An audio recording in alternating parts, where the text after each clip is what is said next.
સૌરાષ્ટ્રને જોડતો ગંભીરા બ્રિજ ધરાશાયી થવાની ઘટનામાં 19 જેટલા લોકો અકાળે મોતને ભેટ્યા હતા। રાજ્યમાં એવા કેટલાય બ્રિજ છે જે ખખડધજ હાલતમાં જોવા મળી રહ્યા છે। આવા બ્રિજનું રિપેરિંગ અથવા નવીનીકરણ કરવું જરૂરી બન્યું છે। ત્યારે અરવલ્લી જિલ્લાના મોડાસાથી બાયડ વચ્ચે આવેલો 150 મીટર લંબાઈનો વાત્રક બ્રિજ જર્જરિત જેવો જોવા મળ્યો હતો। ધારાસભ્ય ધવલસિંહ ઝાલાએ સ્વીકાર કર્યા છે કે પુલ સાંકડો છે, વળી તેની રેલિંગ પણ તૂટેલી હાલતમાં જોવા મળી છે।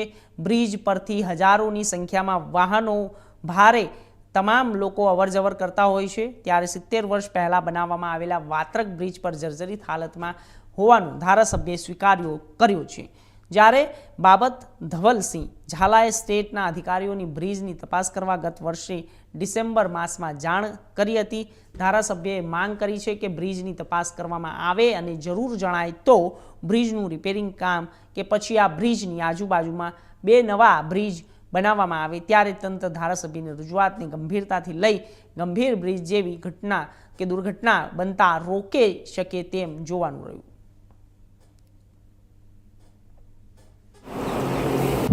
મહીસાગર નદીના ગંભીરા બ્રિજ તૂટવાની ઘટના બાદ અરવલ્લી જિલ્લામાં પણ ઇન્ડિયા ન્યૂઝની ટીમ ગ્રાઉન્ડ ઝીરો પર ઉતરી। ત્યારે હાલ વાત્રક નદીના બ્રિજ ઉપર જોઈ શકો છો, બાયડ તાલુકામાં આવેલો વાત્રક નદીનો બ્રિજ છે, જે હાલ તેની અત્યંત ગંભીર હાલત જોવા મળી રહી છે। જે પ્રમાણે હાલ બ્રિજની સાઈડ ઉપર રેલિંગો છે તે પણ તૂટેલી છે। ક્યાંક ને ક્યાંક બ્રિજ છે, જે બ્રિજ સાંકડો હોવાને કારણે એક સાથે 2 સાધનો જઈ નથી શકતા। બ્રિજ ઉપર ખાડા પડી ચૂક્યા છે।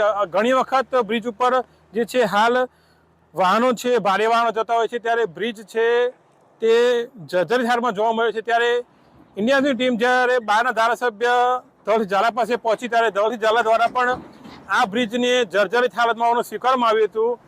ધારાસભ્ય દ્વારા 2023-22 મહિનામાં જિલ્લાના આરંભી અધિકારીને પણ આ બ્રિજ જર્જરિત હોવાનું જાણકારી આપવામાં આવે, ત્યારે હાલ જે બ્રિજ છે તે જર્જરિત હાલતમાં જોવા મળી રહ્યો છે। ત્યારે તંત્ર ક્યારે જાગશે તે જોવું રહ્યું। Nirav Prajapati, India news, Bayad. ગંભીરા બ્રિજની દુર્ઘટના થઈ એવા ગુજરાતની અંદર જૂના ઘણા બધા બ્રિજો છે, અને જે પ્રમાણે મારા મત વિસ્તારની વાત કરું તો હમણાં હાલમાં જ એક માલપુર તાલુકાનો વાત્રકની ઉપરનો જે બ્રિજ હતો, નદીની ઉપરનો બ્રિજ, એ બ્રિજને સમારકામ ચાલુ છે। સાથે જ વાત્રક હોસ્પિટલ, બાયડથી જતા વાત્રક હોસ્પિટલની બાજુમાં 1955માં બનેલો બ્રિજ છે, અને એ બ્રિજ પણ જર્જરિત હાલત જેવો છે। એની રજૂઆત પણ મેં યોગ્ય જગ્યાએ કરેલી છે। સાથે જ મેં અહીંના સ્ટેટના અધિકારીને 12મા મહિનામાં જાણ કરી હતી કે ભાઈ આ બ્રિજની તમે તપાસ કરી લેજો, અને મેં ફરીથી પણ હમણાં ફોન કરીને 3 દિવસ પહેલાં સૂચના આપી છે કે કોઈ ઘટના ના બને તેની ખાસ કાળજી લેવામાં આવે। અને આ વાત્રક બ્રિજ આમ તો જૂનો બ્રિજ છે, 75-80 વર્ષ જૂનો, એટલે એની આજુબાજુમાં જો જરૂરિયાત લાગે તો તાત્કાલિક ધોરણ પર નવા 2 બ્રિજ બને।